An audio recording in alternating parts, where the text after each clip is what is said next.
सभी भक्तों को जय बाबा की। एक बार फिर मैं आप सभी भक्तों के समक्ष उपस्थित हुआ हूँ भक्ति सागर पंचद्वार बराड़ा धाम चैनल के माध्यम से।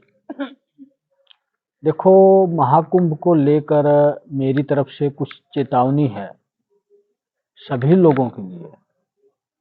जिन लोगों को महाकुंभ के नियम नहीं पता है, खास करके उन्हीं लोगों के लिए, या कोई साधक है या कोई किसी भी प्रकार का ऋषि मुनि तपस्वी है जिनको सही नियम नहीं पता है, उनके लिए भी है ये। और ना ही मैं इन नियमों से स्वयं को बचा सकता।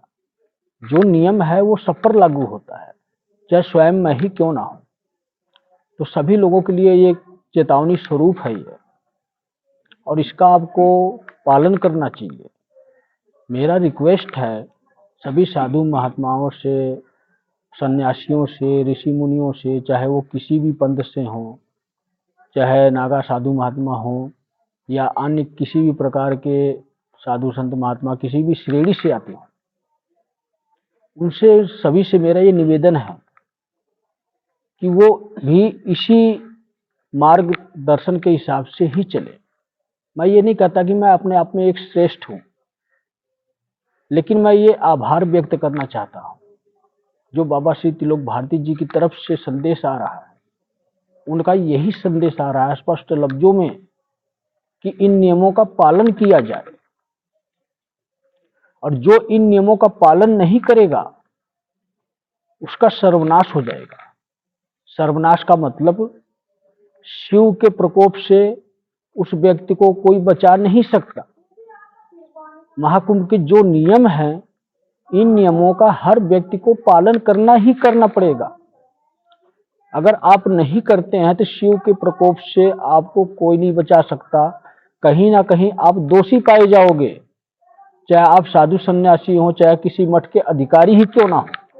अगर आप इन नियमों का पालन नहीं करते हैं तो शिव की नजरों में आप दोषी पाए जाएंगे और वो स्वयं आपको उस क्रियाकलाप की सजा देंगे।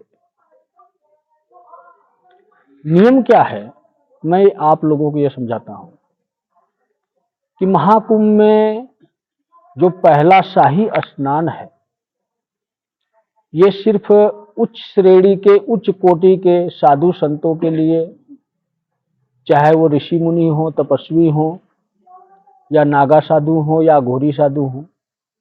इसलिए उनका ये पूर्ण अधिकार है कि वो पहला स्नान इसी श्रेणी के, इसी कोटि के लोग ही करें। ये पहला नियम है।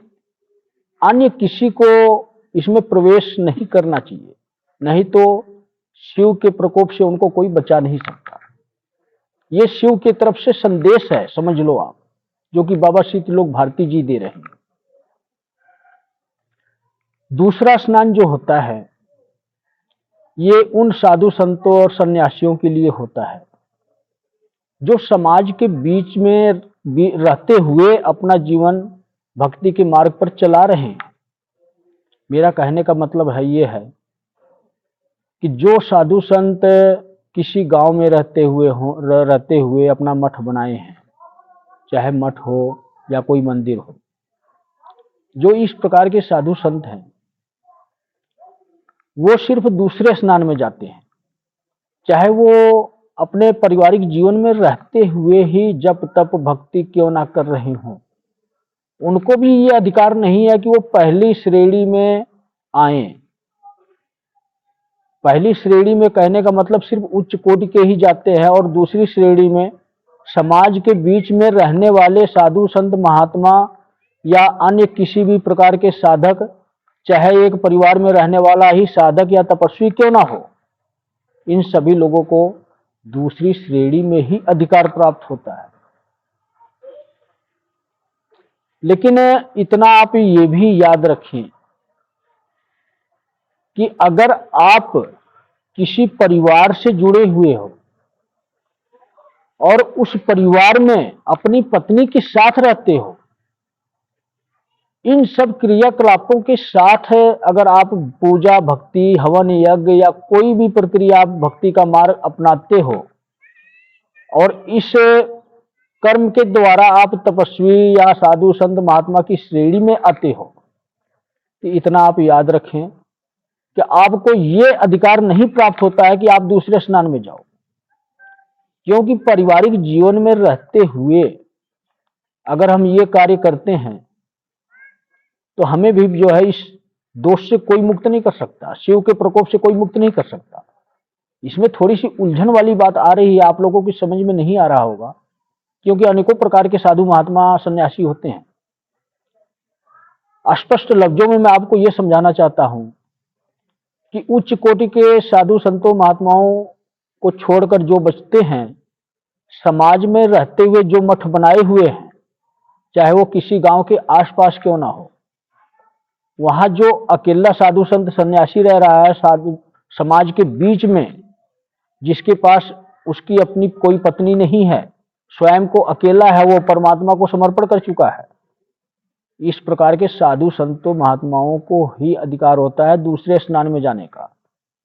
अगर कोई ऐसा तपस्वी साधु संत महात्मा है जिसके पास अपना परिवार है, उसकी पत्नी है या उसके बच्चे हैं, तो उसको कभी भी दूसरे स्नान में प्रवेश नहीं करना चाहिए। यह दूसरा नियम होता है।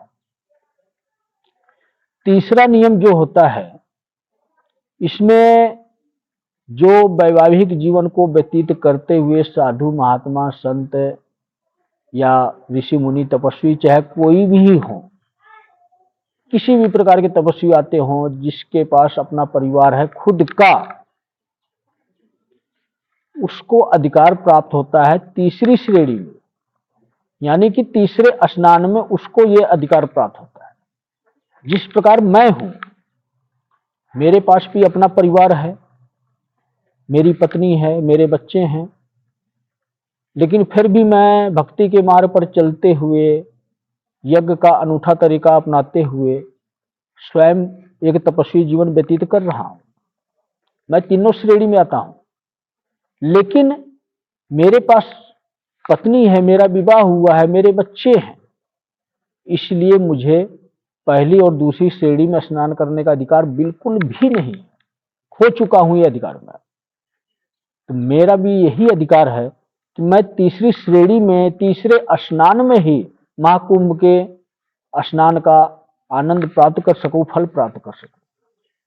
इसलिए मैं यही कहना चाहूंगा कि जितने भी अपनी पत्नी के साथ साधु सन्यासी महात्मा या ऋषि मुनि हैं, कभी भी वो दूसरे स्नान में भी ना जाएं, वो तीसरे स्नान में ही स्नान करें।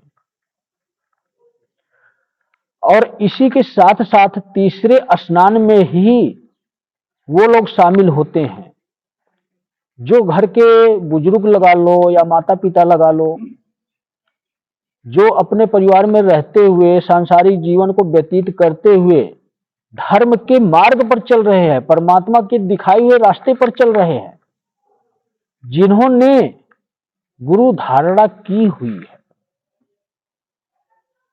मतलब ये कि भगवान को, परमात्मा को पाने के लिए जिन व्यक्तियों ने अपना गुरु बनाया हुआ है आराध्य की भक्ति करने के लिए, उनको अवसर ये प्राप्त होता है तीसरी श्रेणी में।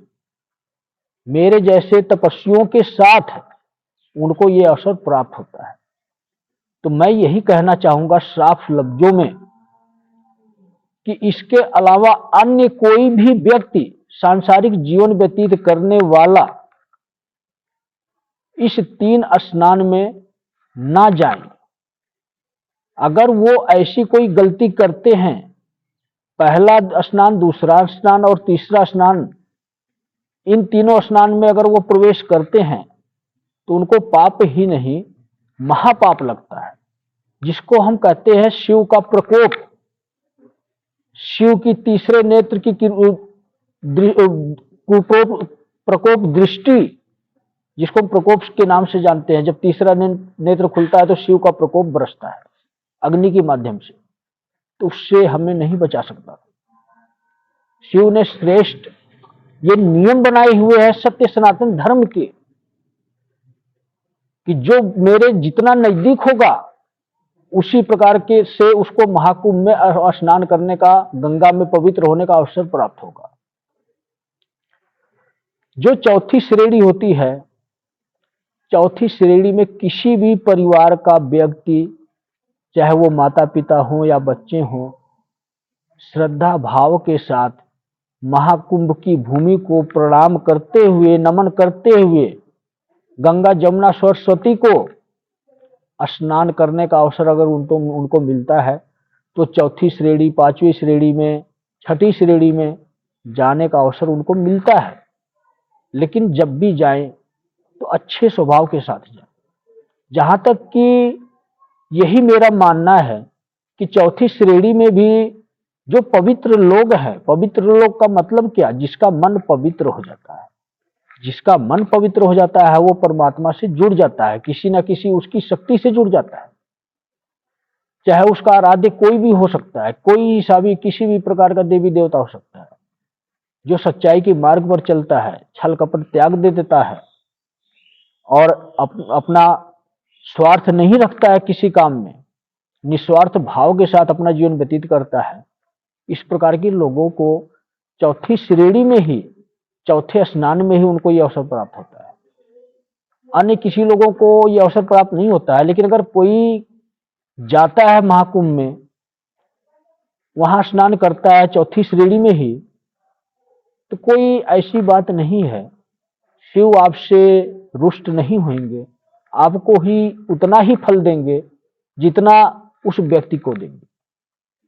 तो मैं यही कामना करूंगा आप सभी लोगों से कि आप मेरे बताए हुए मार्ग पर चलें, चाहे आप किसी भी श्रेणी में आते हो, किसी भी कोटि के साधु संत महात्मा हो या एक साधारण व्यक्ति क्यों ना हो। महाकुंभ का जो ये नियम बनाया हुआ है, इस नियम से, इस तरीके से अगर महाकुंभ का हमारा पर्व मनाया जाएगा तो सबसे पहले नंबर पर हमें क्या फायदा होगा? हमें यह फायदा होगा कि वहां पर ज्यादा भीड़ एकत्रित नहीं होगी और हर प्रकार की सुविधा वहां गवर्नमेंट की तरफ से, सरकार की तरफ से हम सभी लोगों को मिल सकती है और इस प्रक्रिया को चलाने में काफी आसान रास्ता महसूस हो सकता है। हर किसी को अवसर मिल रहा है महाकुंभ के स्नान का, तो इस अवसर को कभी गंवाएं नहीं।